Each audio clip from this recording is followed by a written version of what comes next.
Pourquoi avoir écrit sur la reconnaissance? Bon, j'ai écrit sur la reconnaissance parce que c'était par l'observation.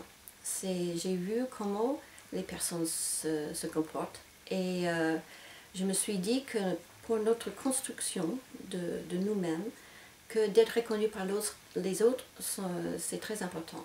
Donc dans la première partie de ce livre, la partie qui est le plus accessible, je parle les moyens d'accès à la reconnaissance. Donc c'est les moyens physiques, par notre âge, sexe, vêtements, notre langage, la façon de laquelle on parle, etc. Par les moyens sociaux, c'est-à-dire les groupes à lesquels on appartient, nos choix d'amis, etc. Et puis aussi spirituel, nos croyances, nos idéologies, que la reconnaissance est toujours menée par apercevoir les similitudes et les différences, comment nous sommes comme les autres et comment nous sommes différents des autres. Et je voulais parler aussi d'un exemple flagrant de nos jours, et ça c'est tous les réseaux sociaux, notamment Facebook.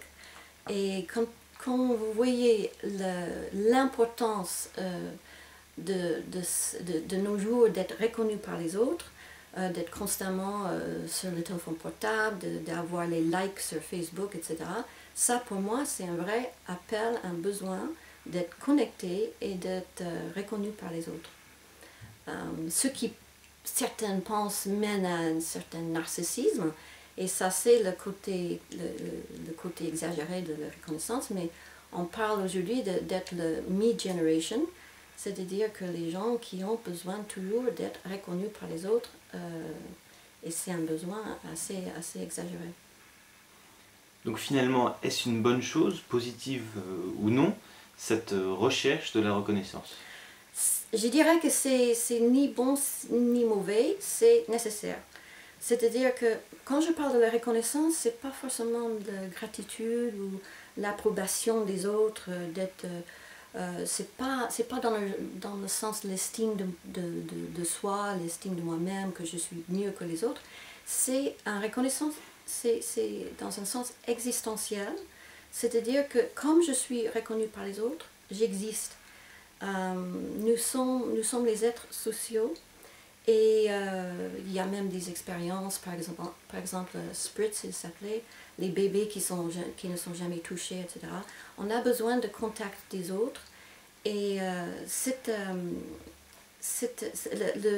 le pire c'est le non-reconnaissance. Et même les gens qui disent non, j'ai pas besoin d'être reconnu par les autres, peut-être ils n'ont pas besoin de cette gratitude, ils ont un bon estime de soi, donc ils n'ont pas besoin de ça, mais ils ont besoin d'être reconnus dans le sens existentiel, d'être aperçus et vus par les autres, parce que le pire des horreurs, c'est d'être inaperçu, de ne pas exister aux yeux des autres.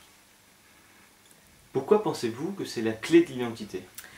Bon, la clé de l'identité, c'est que moi, je suis fascinée par la conscience.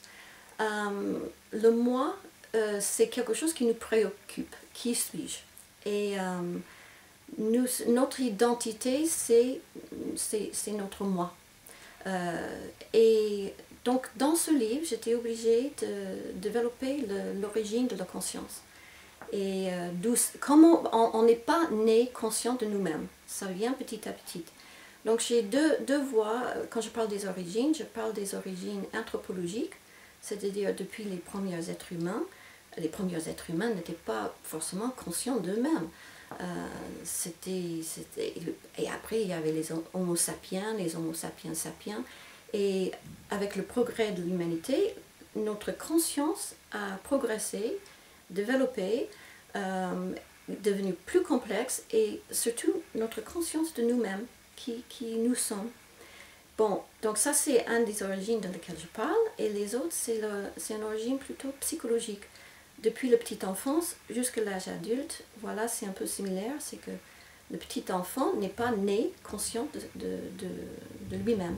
Ça vient petit à petit avec l'échange, la reconnaissance de la mère ou la famille proche ou les autres qui s'occupent de lui. Et après, c'est les amis, la famille, etc. Donc, notre conscience de nous-mêmes se développe. Donc, je parle beaucoup du moi. J'élabore aussi qu'est-ce que c'est le moi. Et donc je fais une brève histoire de le moi depuis les temps grecs jusqu'à Descartes et jusqu'à nos jours, avec l'idée d'un moi narratif, c'est-à-dire que nous sommes une histoire que nous racontons à nous-mêmes. Je raconte une histoire de qui je suis. La dernière partie de votre livre traite des implications morales. Alors, comment relier la préoccupation du moi, la reconnaissance de l'individu et de la moralité? C'est que pour moi, la reconnaissance mutuelle est extrêmement importante, c'est la base de l'éthique. Mon parcours, c'était un peu la philosophie éthique et morale. Et nous sommes obligés de reconnaître l'autre, c'est vraiment la base de la tolérance, de la compréhension, de l'empathie, je parle beaucoup de l'empathie dans ce livre. C'est que on ne peut pas avoir un monde harmonieux si on ne reconnaît pas l'autre. Comme entre les nations, la nation est reconnue par une autre nation, ça veut dire qu'il a quelque chose. Bon, je soutiens ma thèse de ça avec les philosophes. C'est notamment, il y a Kant qui a dit traiter les hommes comme les femmes par les moyens. Donc je l'aborde. Et puis il y a Hegel avec toute son théorie sur le maître-esclave. Comment dépasser ce déséquilibre entre dominé et dominant, et c'est par la reconnaissance mutuelle. Et puis je parle aussi de Sartre, c'est-à-dire que la mauvaise foi, c'est de se traiter comme un objet ou de traiter les autres comme un objet et pas un sujet. Donc la reconnaissance mutuelle, c'est justement de reconnaître l'autre comme un sujet. Et on voit les horreurs à laquelle ça amène, la non-reconnaissance, de traiter les autres comme les sous-humains ou les non-humains. Par exemple, l'esclavage, le racisme, tout ça, ça vient de la non-reconnaissance. C'est-à-dire que l'autre est moins humain ou moins bien que moi. Et on ne reconnaît pas, on dira ça, c'est la reconnaissance par le respect. C'est pas la reconnaissance par l'estime, mais la reconnaissance par du respect. Et ça, c'est un peu la base des droits de l'homme. C'est-à-dire que tout le monde mérite également la même chose. Mais là, je vais rajouter que je parle aussi de Nietzsche, parce que Nietzsche a soulevé l'importance de reconnaître la personne pour ce qu'il a en particulier. C'est-à-dire que comment on veut dire que si quelqu'un travaille plus, il mérite plus. Et on veut bien reconnaître que certains méritent plus que les autres. Donc c'est très difficile cette question de justice.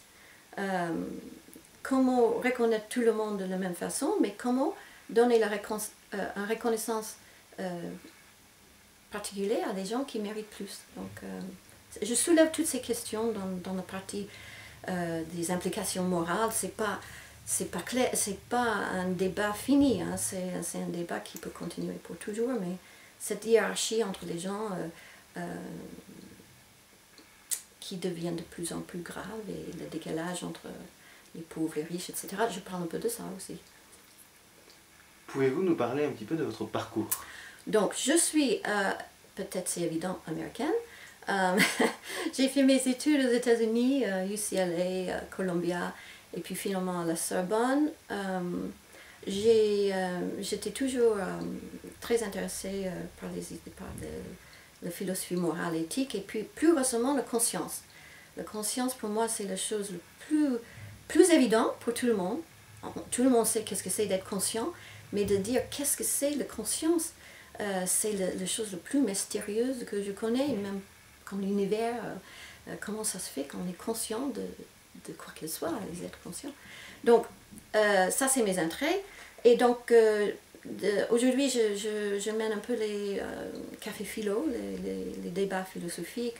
J'ai travaillé un peu dans le 93, de faire la philosophie avec les jeunes défavorisés, qui était très fascinant. J'ai quitté l'académie, pas parce que je n'ai pas du respect pour l'académie, mais je voulais faire vivre la philosophie dans un sens pratique. La philosophie pratique et pas académique. Et ce livre même, j'ai recherché pendant 2 ans.